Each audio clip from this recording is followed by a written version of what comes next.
আসসালামু আলাইকুম। সবাইকে সুস্বাগতম জানাচ্ছি আমার চ্যানেল রুমিস ফ্যাশনেবল হাউসে। আশা করি আল্লাহ পাক রব্বুল আলামিন সবাইকে বেশ ভালো রেখেছেন। আমিও আল্লাহর মেহেরবানিতে ভালোই আছি। আজকের ব্লগটিতে অনেক কিছু আছে, ছোট হলেও ব্লগটি অনেক ভালো লাগবে আপনাদের। শেষ পর্যন্ত দেখার অনুরোধ জানিয়ে ব্লগটি শুরু করছি।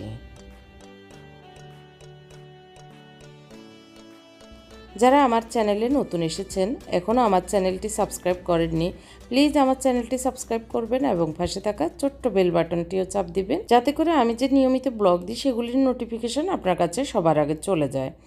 আজকে সকাল থেকে আমার ব্লগটি শুরু করছি। সকালে রান্নাবান্নার আয়োজনের কুটাকাটিগুলো করে নিচ্ছি। গতকালকের রান্নার কিছু আছে, তো সেগুলির সাথে এখন একটু মাছ ভিজিয়েছি আর একটি দেশি মুরগি ভিজিয়েছি, সেটা কুটবো। আর পেঁয়াজ টমেটো কাঁচামরিচগুলো কুটে নিলে অনেক বড় কাজের ঝামেলা শেষ হয়ে যায়, সে কারণে নাস্তার আগে এগুলো কুটে রেডি করে নিচ্ছি।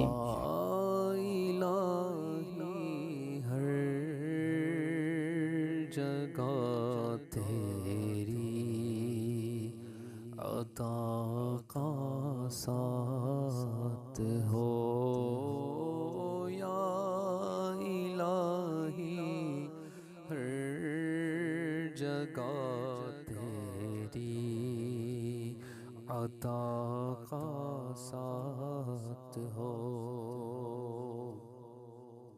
या इलाही हर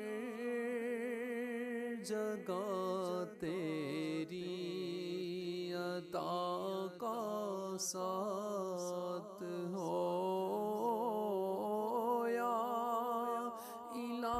কুটাকাটি শেষ করে নিয়েছি, মাছগুলো ধুয়ে মুরগি ধুয়ে ভালো করে পরিষ্কার করে নিয়েছি। এখন রান্নাটা বসিয়ে দিব। का साथ हो जब पड़े তো রান্নার আয়োজনটা রেডি করে এখন নাস্তার প্রিপারেশান নিচ্ছি। তো আমার আম্মা বাবা আমি নাস্তা করে নিয়েছি সকালেই, মানে কুটাকাটি রাখ দিয়ে। তো এখন হচ্ছে ওরা বাপ ছেলেরা খাবে। ওরা ঘুম থেকে একটু, আজকে শুক্রবার যেহেতু লেটে উঠেছে, হ্যাঁ একদিনে ছুটি পেয়েছে তাই। তো এখন আমি ওনাদেরকে খোলা পিঠা বানিয়ে দিচ্ছি। তো এখানে লবণ দিয়ে দিচ্ছি। প্রথমে পানি দিয়ে আমি চাউলের গুঁড়াগুলোকে ভিজিয়ে রেখেছিলাম, তারপরে ডিম দিয়ে এখন খোলা পিঠাগুলো বানিয়ে নিচ্ছি আর কি। আর এই শীতের সময় আমাদের ফেভারিট একটা খাবার সকালের নাস্তা এই খোলা পিঠা। আর আপনাদের কার কার এই খোলা পিঠা পছন্দ আমাকে কমেন্ট করে জানাবেন। আমাদের তো অনেক বেশি পছন্দ, আমাদের মা ছেলে বা ওদের আব্বু সবারই। তো শীত আসলে বা গুড়ি থাকলে সবসময় শীত ছাড়াও এটা বানানো হয় আমাদের। तेरी अता का साथ हो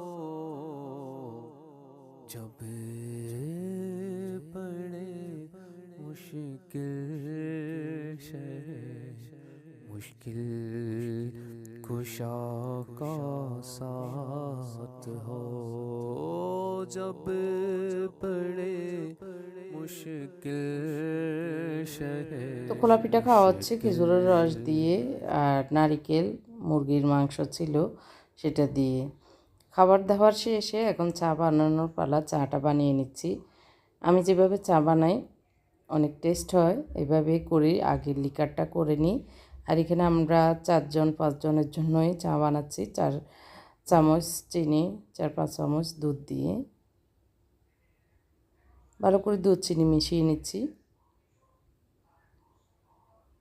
যাতে করে মানে দলা বেঁধে না যায়। এই কারণেই দুধ চিনিটা মিশিয়ে নিলে ভালো হয়। এদিক দিয়ে চাটা মোটামুটি জোশ হয়ে গিয়েছে, মানে আমি পানিকে অনেকক্ষণ জোশ করে নিয়েছি, তারপর চা পাতা দিয়েছি পরিমাণ মতো।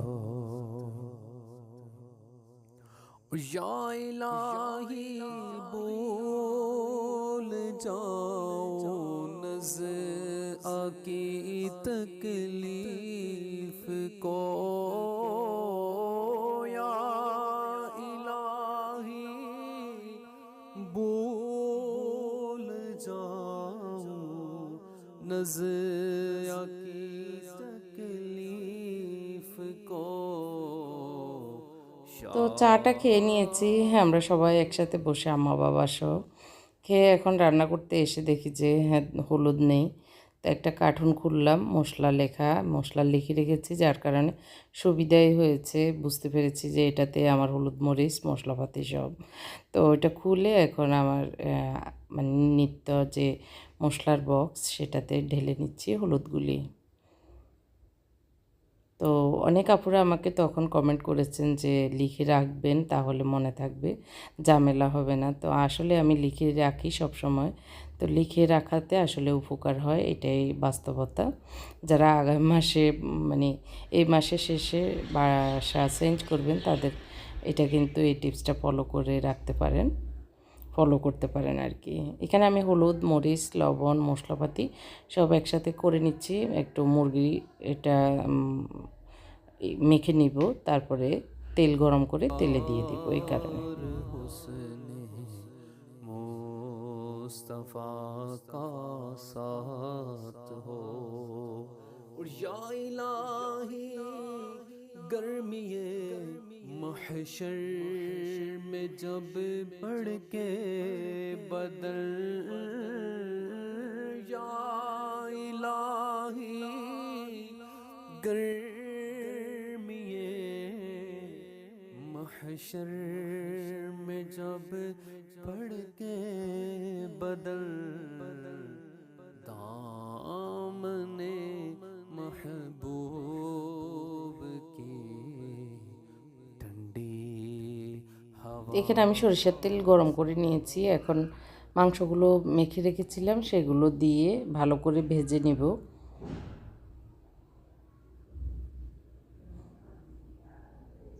এভাবে সব মশলাপাতি মেখে রেখে কিছুক্ষণ তেল গরম করে এভাবে কষিয়ে রান্না করলে অনেক মজা হয়। এইভাবে আমার আম্মা সবসময় রান্না করতেন, মানে উনি বলে যে পেঁয়াজ টমেটো কাঁচামরিচ এগুলো যদি আগেই সব ইয়ে হয়ে যায়, মাংসের ভিতর ঢুকবে কখন, তো একসাথে দিয়ে দিলে পেঁয়াজের রস তারপর মশলার কষানোর যে রসগুলো সেগুলো ভিতরে ঢুকবে, একসাথে মাংসগুলো মজা হবে। তো এইভাবে আমি চেষ্টা করি এভাবে করার। তো ভালো করে আমি তেলে ভেজে নিচ্ছি, আর একটু ঢাকনা দিয়ে দিব যাতে গায়ে থেকে যে পানি বের হবে সেটার সাথে একটু কষানো হয়ে যায়। তো এইভাবে আমার রান্নাটা আজকে কমপ্লিট করব। তো রান্না বসিয়ে এখন ঘরটা ঝাড়ু দিয়ে নিচ্ছি। এখনও আমি এই বাসায় এখনও বুয়া পাইনি, হ্যাঁ মানে কাজের লোক, আর ইচ্ছে করেও আসলে ধরাচ্ছি না। যতক্ষণ আসলে সব কিছু গুছানো না হবে, বুয়া আসলেও কাজের কোনো মানে আগামাথা পাবে না আর কি। নিজে নিজে আস্তে আস্তে শেষ করছি। তো সামনে ভালো ফেলে রাখবো, না হয় নিজেই করব। या इलाही जब सरे शमशीर पर चलना पड़े या इलाही जब सरे शमशीर पर তো এর ভিতরে আসলে খাবার রান্না বান্না শেষ, খাবার দাবারও খেয়ে নিয়েছি। নিয়ে এখন আমি একটু রান্নাঘরের পেছনে মানে চুলার পেছনে এই জায়গাটা মুছে এখন আমি একটা শেল্ফ দিব। এই শেল্ফটা আমার বারান্দায় ছিল, তো এখন চুলার পেছনে ভাবতেছি কিছু জিনিস এখানে রাখলে একটু জায়গা সাশ্রয় হবে। দেখা যাক কিছুদিন রেখে পরে আবার দরকার হলে খুলে নিব। তো কিছু আবার শোপিস খুলছি, ঘরটা দেখি একটু গুছিয়ে নিতে পারি কিনা, একটু একটু করে করছি, শেষ হবে আশা করি আর কি। তো এখানে হারিকেন লেখা, তো আমি মানে বুঝতে পারছি, সংকেত দিয়ে রাখছি আর কি এখানে কী কী আছে এই কার্টনে। কিছু ফুলের টব আর আমার হাতে করা কেতলি এবং হারিকেন আছে। তো এগুলো আমি এখন জায়গায় জায়গায় রেখে দিচ্ছি। ড্রয়িং রুমটা একটু গুছিয়ে নিচ্ছি। কিছু গাছ দিয়েছি, এই দুই সাইডে দুইটা শেলফ রেখেছি সোফার, তো জানালার আর কি মাঝখানে জানালা, মাঝখানে ওয়ান সিটের যে সোফাটা সেটা রেখে দুই পাশে দুইটা বুক শেলফ রেখে এখন আমি একটু সাজিয়ে নিচ্ছি সিম্পলভাবে আর কি, আমার যেগুলি আছে আগে থেকে সেগুলি দিয়ে। তো এই শেলফ সাজানোটা কেমন হয়েছে কমেন্ট করে অবশ্যই জানাবেন।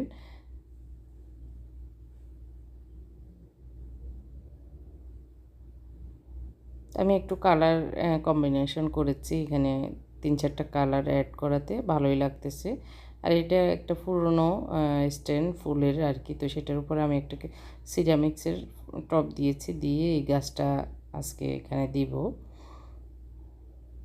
তো আসলে একটু পরেই হয়তো আসবে আমার বাসুরের মেয়েরা, ওরা জামাই একজন বিয়ে হয়েছে আমার বাসায়, সামিয়া ওর জামাই সহ শুভ সহ আসবে, তাসনিয়া সামিয়া ওরা দুজন।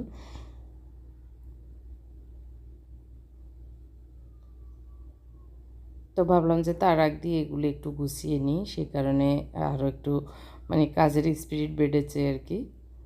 তো এখানে এই গাছটা দেওয়াতে আমার কাছে মনে হচ্ছে অনেক ভালো লেগেছে। তো ঘরটা সাজিয়ে নেওয়ার পরে কিছুক্ষণ পরে আসলে ওরা এসেছে। তো অনেক সিম্পলভাবে দিয়েছি, ভেবেছি বাইরে থেকে কিছু আনবো, কিন্তু ওরাও দেয়নি। আর যা আছে তাই আজকে নাস্তা দিয়ে দিয়েছি আর কি, বেশি কিছু না, সিম্পল। ও হলো জামাই, বাবা, হ্যাঁ এই তো। তো আজকের ব্লগটি কেমন লেগেছে কমেন্ট করে অবশ্যই জানাবেন। অবশ্যই আপনাদের কমেন্ট, লাইক এগুলি আমাদেরকে অনুপ্রাণিত করে কাজ করাতে। তো আল্লাহ হাফেজ, আসসালামু আলাইকুম।